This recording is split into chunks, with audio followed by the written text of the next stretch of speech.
So we'll just take a minute and revive our motivation.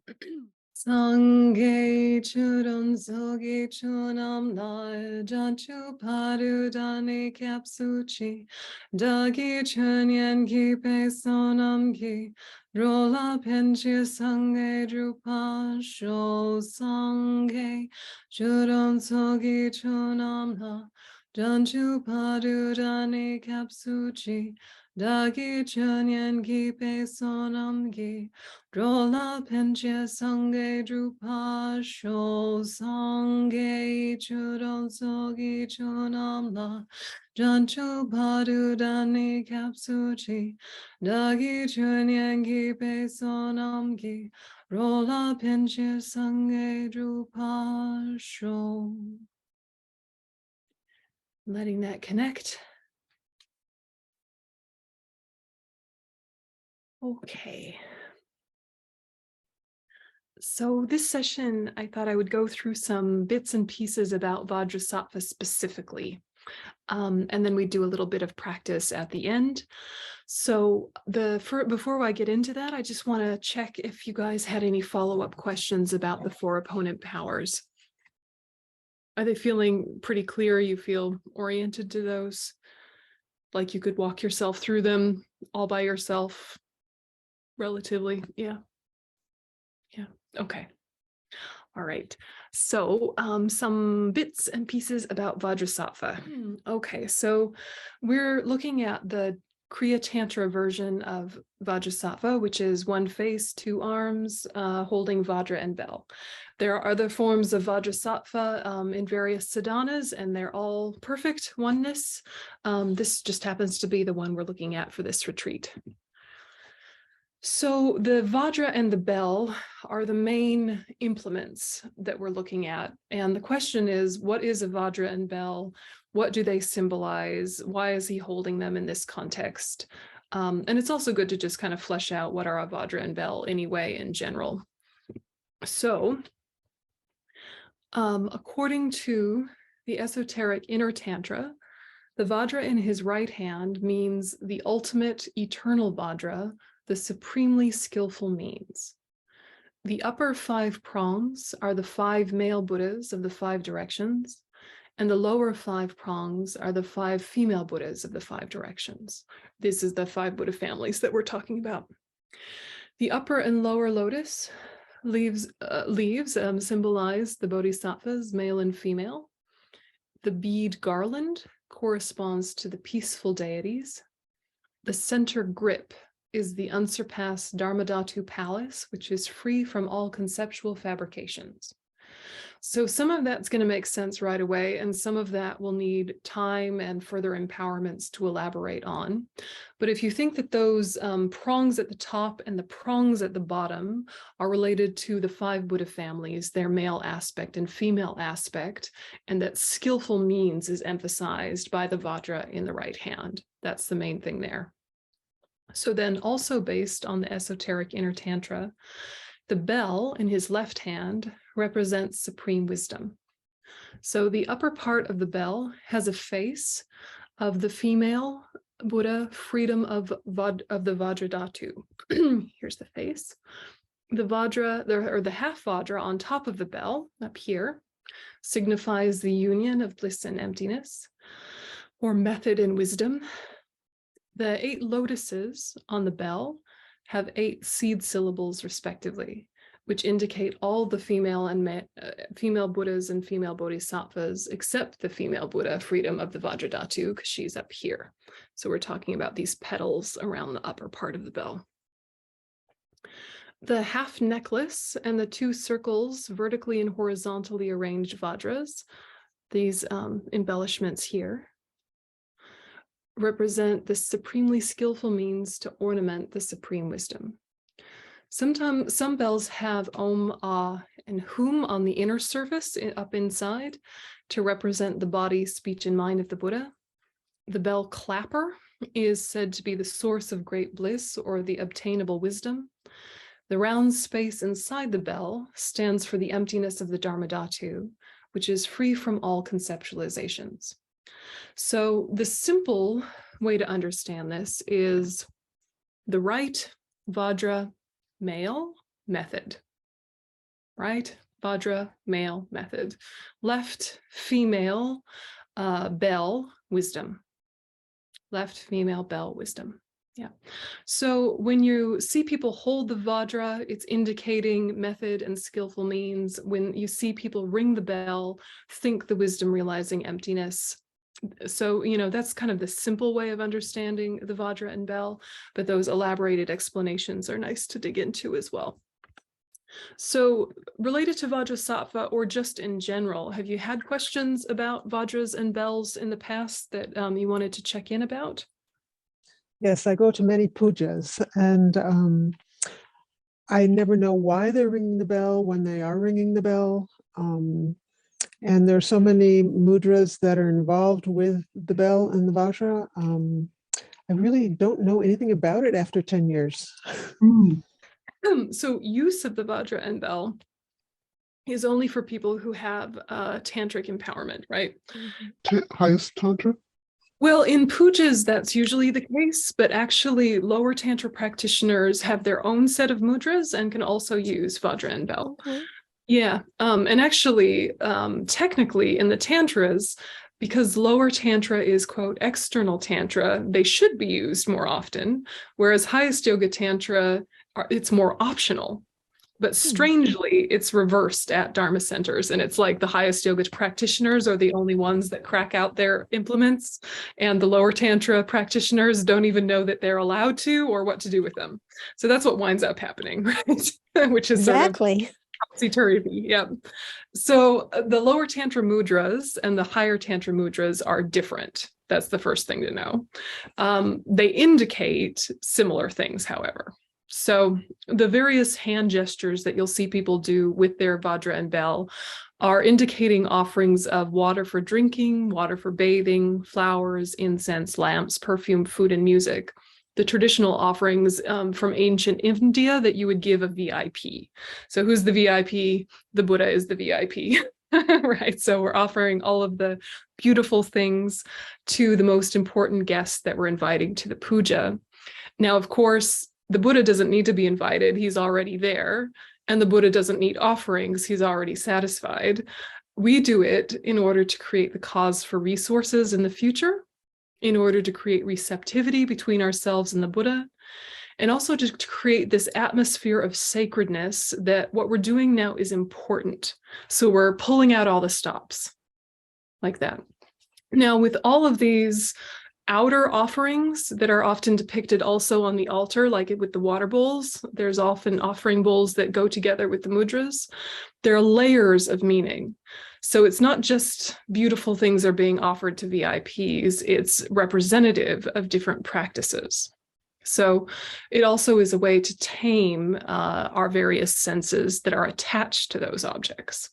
So there's layers and layers of meaning with offerings and layers of meaning with use of Vajra and bell. But if you can kind of keep it simple and think, okay, at pujas, if I hear the bell, I'm to remember it is empty of inherent existence, or it is an offering of music, or both, right? So in the puja, it might seem like, how do they know when to ring the bell? How do they know when to show the Vajra? Sometimes there's a little icon in the pujas that seem to be indicating something. Sometimes they just magically seem to know. How do they know? These are things that are taught. They don't just magically know. Yeah, so for example, whenever there is an invocation verse in a prayer or a puja, it's good to offer incense.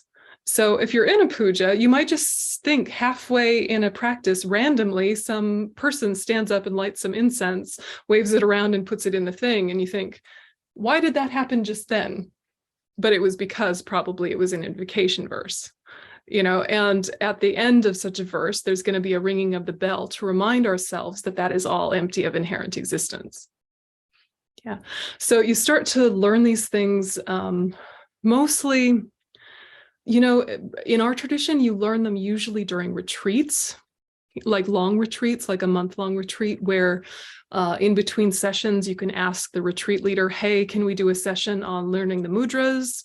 Hey, can we do a session on this puja? And you've got so much space and time that you have time to practice and be not graceful and clunky and drop things and, you know, ask your questions. But it's not that you have to learn the mudras in those contexts. You can also just request, can we do a class on mudras and the use of them in pujas? Just request your Dharma center or request one of your favorite teachers to do a little session on it. So if you're not coming across opportunities for longer retreat, then just, you know, be proactive. Sometimes they can even happen casually, like before a puja or after a puja. You can ask a senior student to just show you a couple of things, you know, quietly to the side. But it's probably not the sort of thing that will be advertised or obvious because it is related to Tantra. So that's probably why you haven't come across it, even though you've been at Dharma centers a long time. It's a quiet kind of secret squirrel back conversation, even though there's nothing dodgy. It's because these things are so easily misunderstood. They're kept quite private.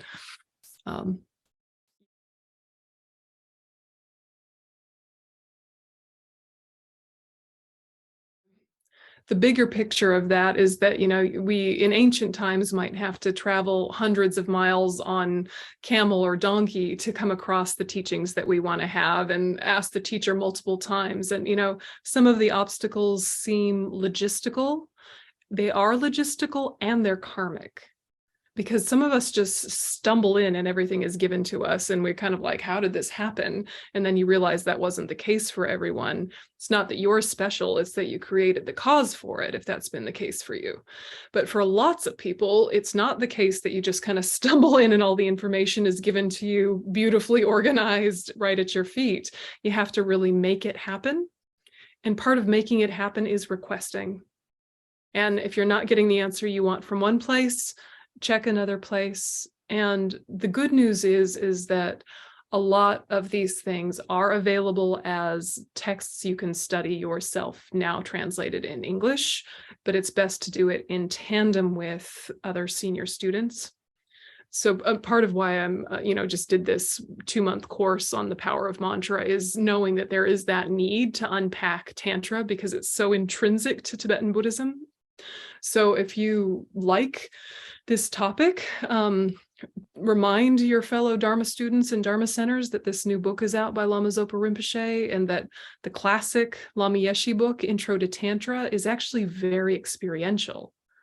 It sounds intro to Tantra like it's going to be like a Vajra is this and a bell is that, and it will be that. But it's also very experiential about what is the essence of what it's like to practice Tantra and how can you start even as a beginner. So these texts are out there. It's just kind of hard to know which ones you should start with and that kind of stuff. Ask people you have connections with. I want to learn Tantra. What's your reading list? And all these resources will be made available to you on the intranets. So we'll send you the whole Dropbox of things, which is pretty much all your classic Kriya Tantra stuff.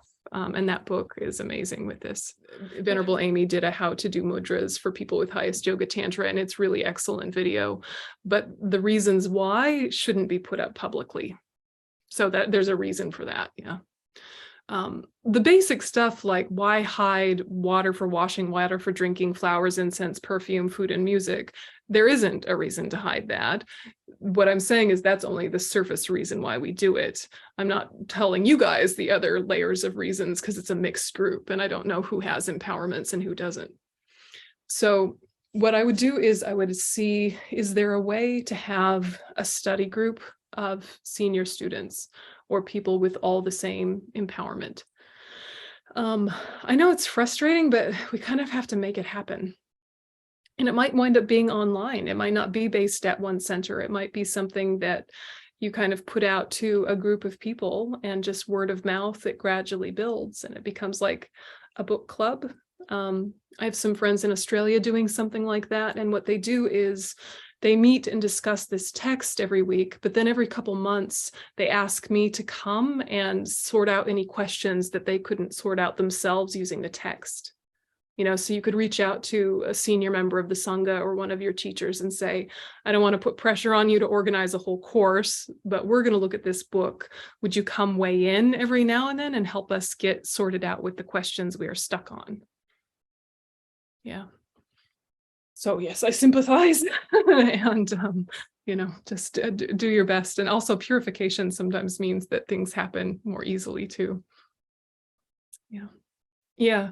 Any other Dorje and Bell type questions before we keep going with Vajrasattva? Yeah, Eleanor, go ahead. The question is with the Dorje, is there an upside down ones? I guess Yeah. females down below. Yes, Yep. as chance would have it. Yep.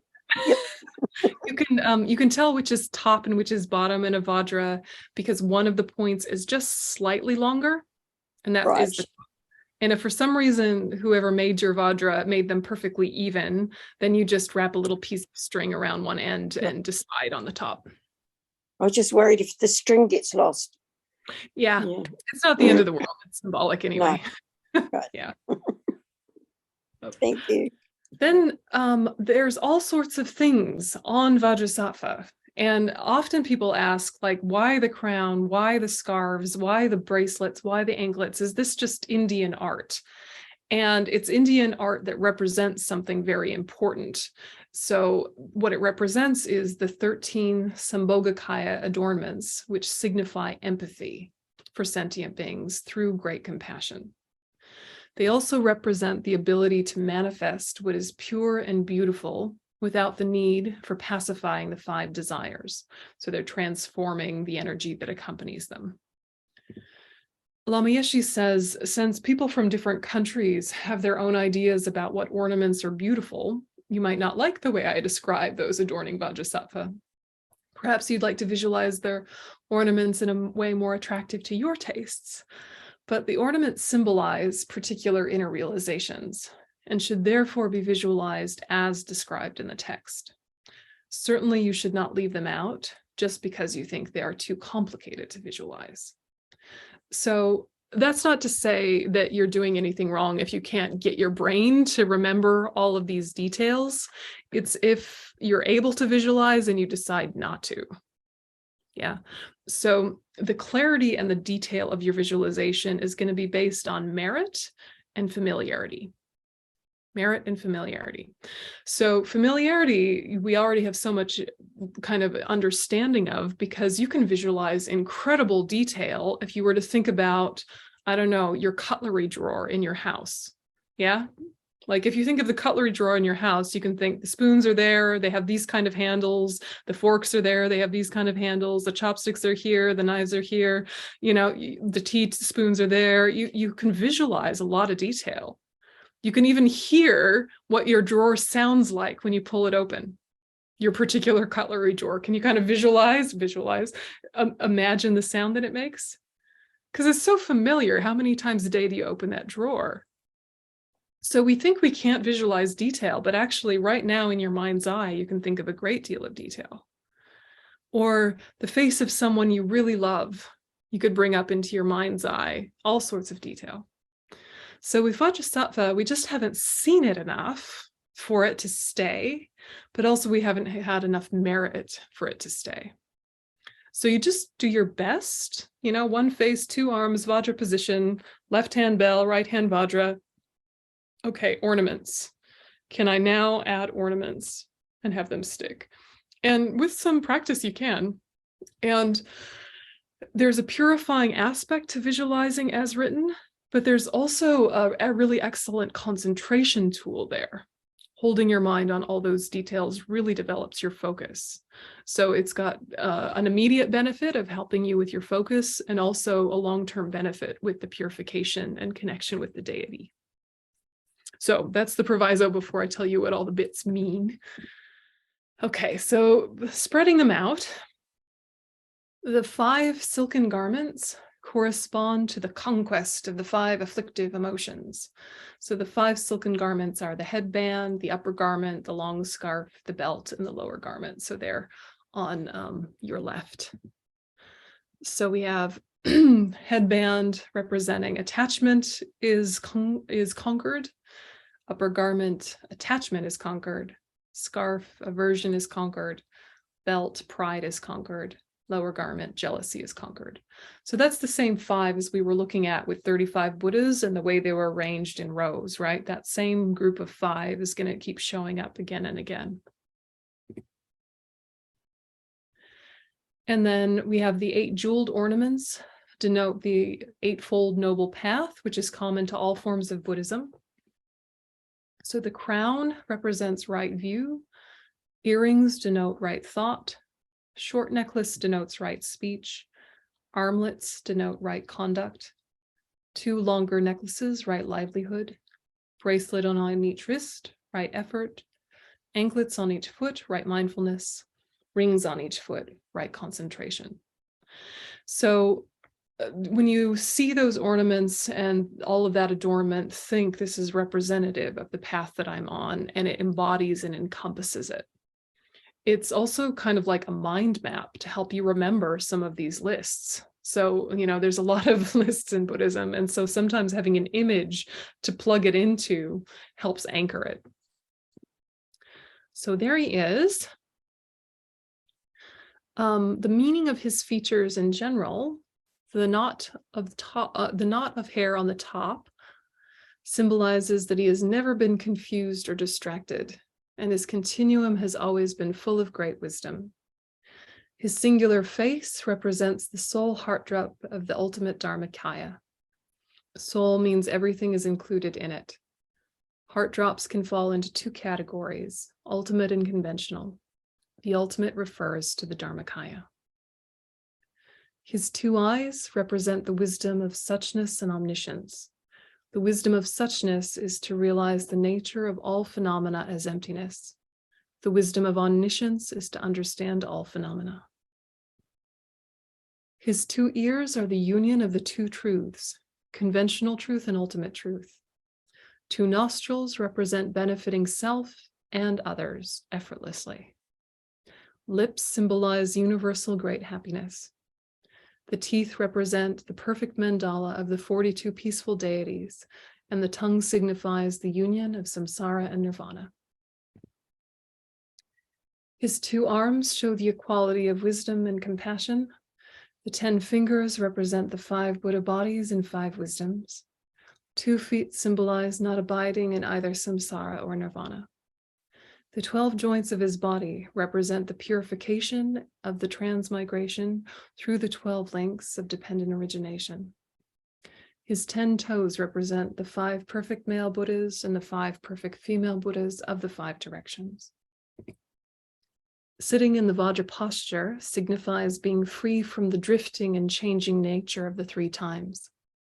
His complete body represents the enlightened body with all the good qualities. The wisdom rays radiating from his pores denote the 84,000 teachings. So that is Vajrasattva's iconography in a nutshell. If you want to purify all of the negative karma you have done in this life, a 3-month Vajrasattva retreat will do the trick. So it's 100,000 Vajrasattva mantras. So if you ever have a chance to do a 3-month retreat, it's really worthwhile. Marla, go ahead. Yeah, I just have a question. The images that you're using in your presentation, your slides are really, really beautiful ones. Are they available somewhere? Yeah. Well, I'll send you the PowerPoint slides, but I've harvested them from a couple different places.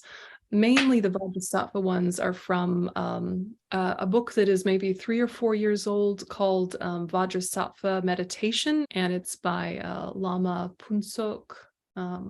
Geshe Punsok, I think, Lama Geshe Punsok, but it's listed in the PowerPoint in the colophon at the end, so you'll be able to track it there. So there's those images and more. Thank you. Yeah, you're welcome. One more round of 35 Buddhas today, and then no more 35 Buddhas today. Let's do one more round. We'll do the short version of saying the mantra or saying the names 1 time each.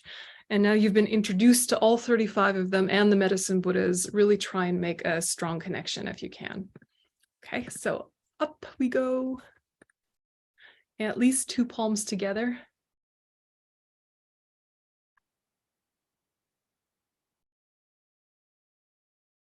Renew your bodhicitta.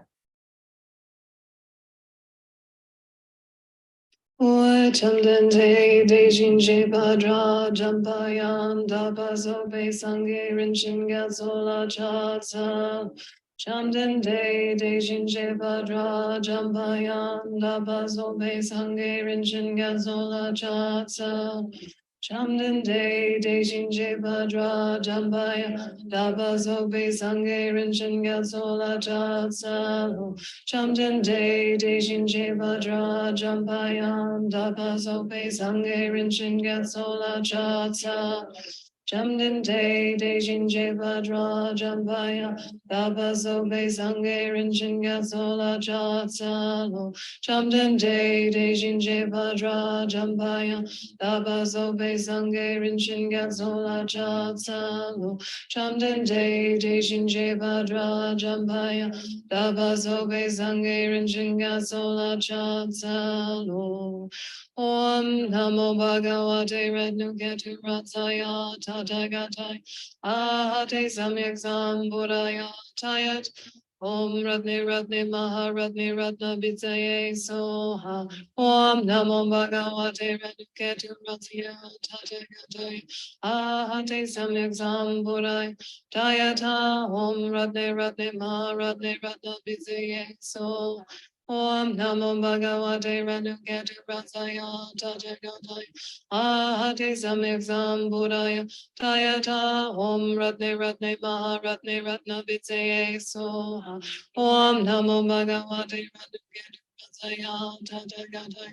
Ahate Samyak Sambuddhaya Tayata Om Ratne Ratne Ma Ratne Ratna Bitsaye So Om Namo Bhagavate Renuketu Ratsaya Tatagatai. Ade Samyak Sambuddhaya Tayata Om Ratne Ratne Ma Ratne Ratna Bitsaye Soha. Om Namo Bhagavate Renuketu Ratsaya Tatagatai. Ade Samyak Sambuddhaya Tayata Om Ratne Ratne Ma Ratne Ratna Bitsaye Soha. Om Namo Bhagavate Renuketu Ratsaya Tatagatai. Ate Samyak Sambuddhaya Tayata Om Ratne Ratne Ma Ratne Ratna Bitsaye Soha. Om Namo Manjushri Namo Sushri Namo Om Tamo Shri Soha. Om Namo Manjushri Namo Sushri Namo Om Tamo Shri Soha.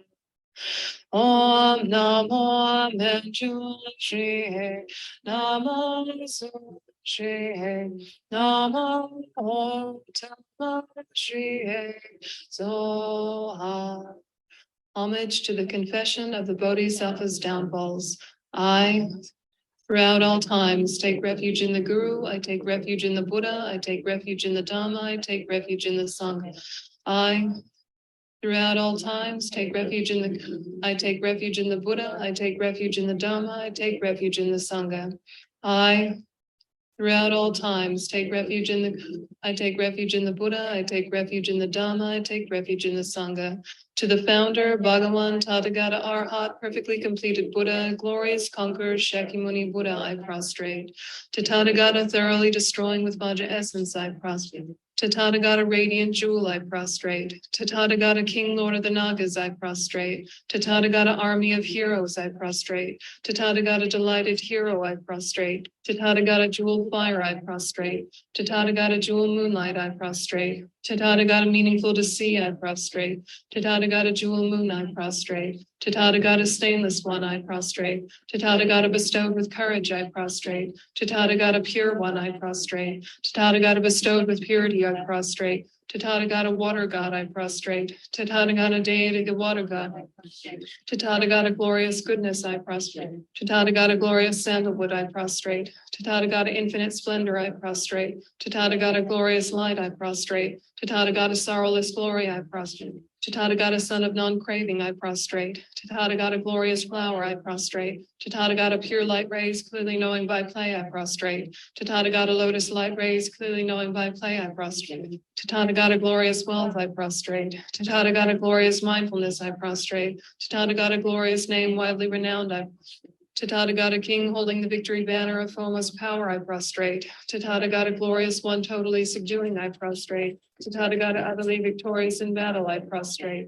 To Tathagata glorious transcendence through subduing, I prostrate. To Tathagata glorious manifestations illuminating all, I prostrate. To Tathagata all subduing jewel lotus, I prostrate. To Tathagata Arhat, perfectly completed Buddha, king of the Lord of mountains, firmly seated on a jewel and lotus, I prostrate. To Tathagata Arhat, perfectly completed Buddha, king of the Lord of mountains, firmly seated on a jewel and lotus, I prostrate. To Tathagata Arhat, perfectly completed Buddha, king of the Lord of mountains, firmly seated on a jewel and lotus, I prostrate. The seven medicine Buddhas. To the Bhagawan, Tathagata Arhat, perfectly completed Buddha, renowned, glorious king of excellent signs, I prostrate. To the Bhagawan, Tathagata Arhat, perfectly completed Buddha, king of melodious sound, brilliant radiance of skill, adorned with jewels, moon, and lotus, I prostrate. To the Bhagawan, Tathagata Arhat, perfectly completed Buddha, stainless excellent gold, illuminating jewel, who accomplishes all conduct, I prostrate. To the Bhagawan, Tathagata Arhat, perfectly completed Buddha, glorious supreme one, free from sorrow, I prostrate. To the Bhagawan, Tathagata Arhat, perfectly completed Buddha, melodious ocean of proclaimed Dharma, I prostrate. To the Bhagawan, Tathagata Arhat, perfectly completed Buddha, clearly knowing by the play of supreme wisdom of an ocean of Dharma, I prostrate. To the Bhagawan, Tathagata Arhat, perfectly completed Buddha, medicine guru, king of lapis lazuli light, I prostrate. All those, you 35 Buddhas and others, as many Tathagatas, Arhats, perfectly completed Buddhas, as there are existing, sustaining, and residing in all the world systems of the 10. All you Buddha Bhagawans, please pay attention to me.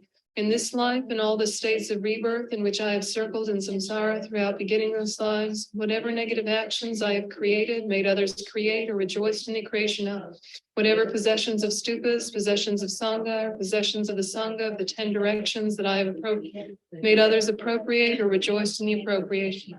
Whichever among the 5 actions of immediate retribution I have done, caused to be done, or rejoiced in the doing of, whichever paths of the 10 non-virtuous actions I have engaged in, caused others to engage in, or rejoiced in the engaging in, whatever I have created, being obscured by these karmas, causes me and sentient beings to be born in the hell realms, in the animal realm, in the predator realm, and irreligious as barbarians or as long life gods with imperfect faculties, holding wrong views, or not being pleased with the Buddha's descent. In the presence of the Buddha Bhagawans, who are transcendental wisdom, who are eyes, who are witnesses, and who see with omniscient consciousness, I'm admitting and confessing all these negativities. I will not conceal them nor hide them, and from now on in the future, I will abstain and refrain from committing them again. All Buddha Bhagawans, please pay attention to me. In this life and all other states of rebirth in which I have circled in samsara throughout beginningless life, whatever roots of virtue I've created by generosity, even as little as giving just one mouthful of food to a being born in the animal realm, whatever roots of virtue I've created by guarding morality, whatever roots of virtue I've created by following pure conduct, whatever roots of virtue I've created by fully ripening sentient beings, whatever roots of virtue I've created by generating bodhicitta, and whatever roots of virtue I've created by my unsurpassed transcendental wisdom, all these assembled and gathered, combined together, I fully dedicate to the unsurpassed, the unexcelled, that higher than that superior to the superior. Thus, I completely dedicate to the highest perfectly complete enlightenment, just as the previous Buddha Bhagawans have fully dedicated, just as the future Buddha Bhagawans will fully dedicate. And just as the presently abiding Buddha Bhagawans are fully dedicating, like that I too dedicate fully. I confess all negative actions individually. I rejoice in all merits. I urge and implore all Buddhas to grant may I receive the highest, most sublime transcendental wisdom. To the conquerors, the best of humans, those who are living in the present time, those who have lived in the past, and those who will likewise. To all those who have qualities as vast as an infinite ocean, with hands folded, I approach for refuge. The general confession. Uhula, woe is me. O great Guru, Vajradhara, all other Buddhas and Bodhisattvas who abide in the 10 directions and all the venerable Sangha, please pay attention to me. I, who am named, circling in cyclic existence since beginningless time until the present, overpowered by mental afflictions such as attachment, aversion, and ignorance, by means of body, speech, and mind, have created the 10 non-virtuous actions. I've engaged in the 5 uninterrupted negative karmas and the 5 nearing uninterrupted negative karmas. I've transgressed the vows of individual liberation, transgressed the vows of bodhisattva, and transgressed the samaya of secret mantra. I have been disrespectful to my parents, have been disrespectful to my Vajra masters and to my abbot, and have been disrespectful to my spiritual friends living in ordination. I've committed actions harmful to the 3 jewels, avoided the holy Dharma, criticized the Arya Sangha, harmed sentient beings, and so on. These and many other non-virtuous negative actions I have done, have caused others to do, have rejoiced in others doing, and so on. In the presence of the great Guru, Vajradhara, all the Buddhas and Bodhisattvas who abide in the 10 directions and the Venerable Sangha, I admit this entire collection of faults and transgressions that are obstacles to my own higher rebirth and liberation, and are causes of cyclic existence in miserable lower realms. I will not conceal them, and I accept them as negative. I promise to refrain from doing these actions again in the future. By confessing and acknowledging them, I will attain and abide in happiness, while by not confessing and acknowledging them, true happiness will not come. Think that through the force of reciting these names of the 35 Buddhas, of confession and medicine Buddhas, through the power of their pure prayers and vows, through the power of generating regret in the other opponent forces, and through the power of having made these prostrations, nectar and light rays descend from the holy bodies of the Buddhas, completely purifying all negative karmas, defilements, and imprints collected on your mental continuum since beginningless time. Generate strong faith that your mind has become completely pure. So go ahead and have a seat. And the rest of this session, we're going to experiment with what it's like to do practice right after 35 Buddhas, just gentle shamatha single pointedness. So for the shamatha, if you'd like to use an object rather than the breath, you can think the image of Vajrasattva in the space in front, and not having any analytical things, not doing a purification per se, just using Vajrasattva as your meditation image. I'll leave the image up, but don't stare at it too long. Just look at it and then close your eyes and bring it to your mind's eye. And when it starts to get fuzzy and you can't remember the details, you just open your eyes, have a look, close your eyes again, bring it to your mind's eye. So straight into meditation. Back into meditation posture, keeping strong your bodhicitta motivation. Settle the mind on your meditation object, whether the breath or Vajrasattva in the space in front, and stabilize.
And when your focus drifts, just take a minute to revive it and restabilize.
Catching yourself when you drift. Keep coming back to the meditation object.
Keeping your focus vivid, without stress, relaxed, without sleep.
And gradually relax your attention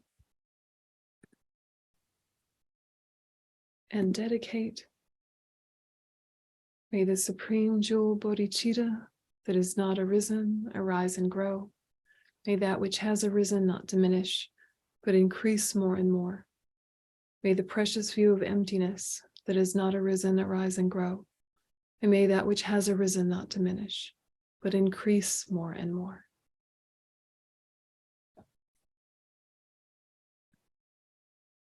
Okay.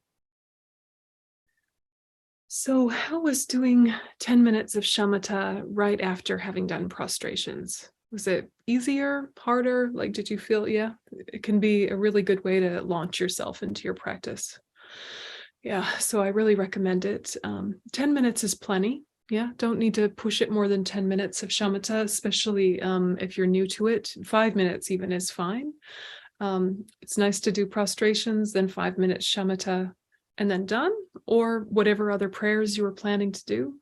But it's good to kind of ride the wave of having just done your prostrations, adding shamatha to it. I was just wondering if we emanate replicas of ourself out at the beginning, when do we bring them back? Bring them back.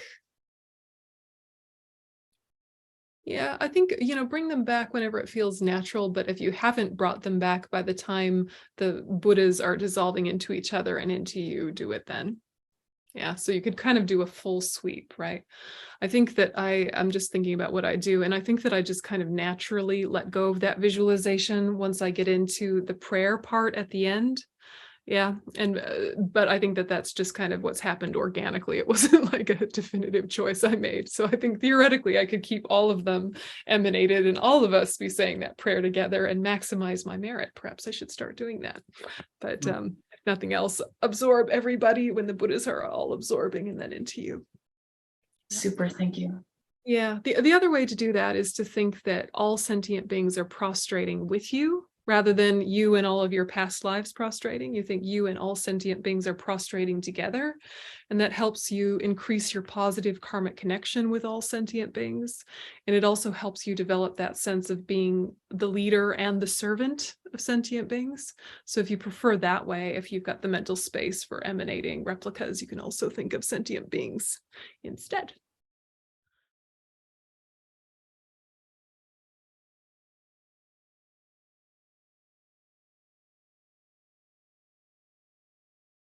Say you've got lots of practices, what do you do?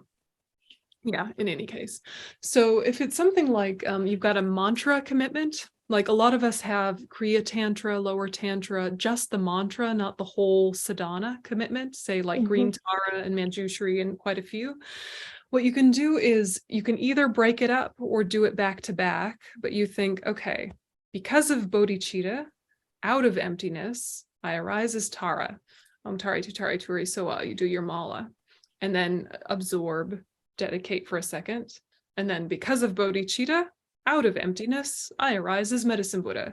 Tayata om bekenze, bekenze, ma bekenze, bekenze, do your round, dedicate. So if you're doing back-to-back malas, you don't have to do a whole giant preliminary unless you have the requirement to or the commitment to. If you have highest yoga tantra, there is a way to merge your 6-session guru yoga with one of your other highest yoga tantra practices like Yamantaka or Vajrayogini, and they even have sadhanas that build that merging in. So if that's the case, I can help you with resources. You can send me an email. But what winds up happening, I think, for us that have accumulated a lot of empowerments is we'll do our 35 Buddhas in the morning, we'll sit, we'll do a little bit of shamatha, and then one of the sadhanas. And then up, cup of coffee, have some breakfast, potter around, brush the teeth, whatever, all sort of things that haven't gotten done yet. And then come back and maybe do another session of another sadhana. And then, you have your day, live your life, and then you might have a sadhana that you do in the afternoon to kind of like wake up your bodhicitta and reconnect you with your practice. And then you do your evening practice of whatever remains plus Vajrasattva. So most of us break up our practice into at least 2 chunks, the morning chunk and the evening chunk. Sometimes people will interject 1 or 2 little sessions in the middle of the day if they like breaking it up. So it's muchly about preference. Yeah, it's mostly about preference if you want to do back to back to back, or if you like to break up your practices with space in between.